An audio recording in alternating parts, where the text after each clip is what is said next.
Hey everybody, and welcome back to the T26 channel where we talk about all things related to the US men's national team.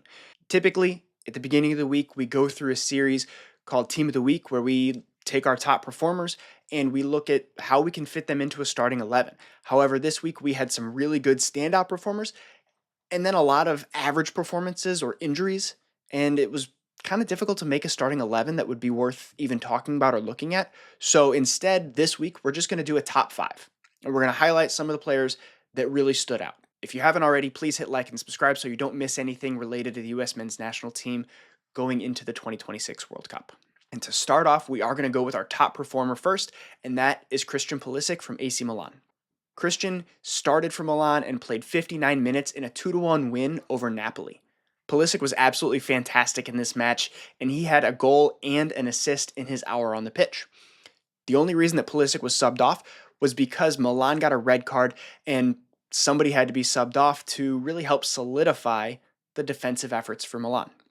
During his time on the field, along with his goal and assist, Pulisic also had an additional key pass that should have likely turned into a second assist for him, but Fofana put the ball over the net, and unfortunately, it just goes down as a key pass and still makes Pulisic look dangerous, but doesn't add to his total goal contributions. To sum up just how great Pulisic has been so far this season for Milan, we need to look at his goals and assists. He has 6 total goal contributions in Serie A alone, with 4 goals and 2 assists. Milan has only scored 9 goals in total, so that means that he has accounted for 2/3 of their total goals this season. And that's not counting his goal contributions in cup matches, where he has 2 in Coppa Italia so far.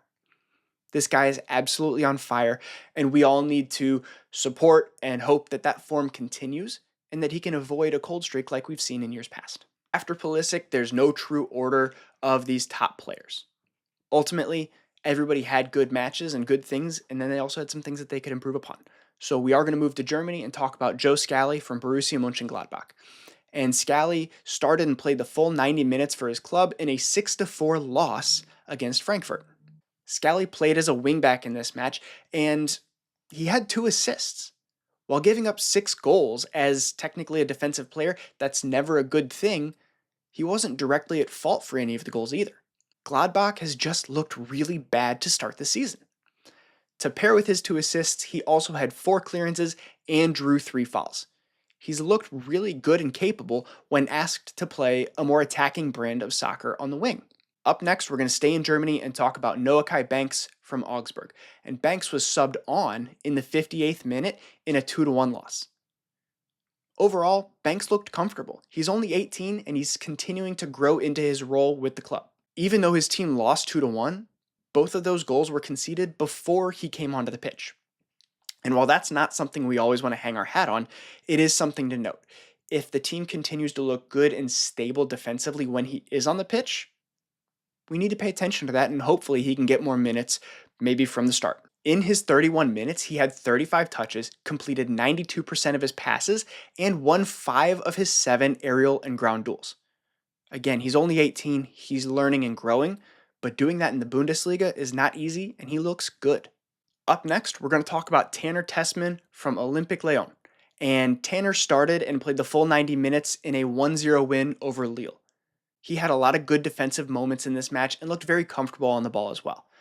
He's able to spray the ball and spring attackers while also providing a good defensive presence and continually reading the game really well. While he didn't stand out with a goal or an assist this game like he has in the past couple, he remains very consistent. He completed 88% of his passes and added 4 clearances to the defensive effort. And last but not least on our list is Alejandro Zendejas from Club America in Mexico. And the highlight here is that he scored 2 goals in a 4-1 win over Pumas, one of which was a great goal where he chipped Keylor Navas in a moment of brilliance. He also completed 28 of his 31 passes to constantly look dangerous. I see no reason why we don't call him in the October camp. He's looked good with and without the US men's national team. We need depth on the wing. He could be a piece of that depth. Okay, guys, that's everything I've got for you today. Thanks for sticking around for the top 5 kind of alternate of the Team of the Week series. I hope you liked it. Let me know. Should we shift to this in the future? Again, don't forget to leave a like and a comment in the comment section down below, and I'll see you next time.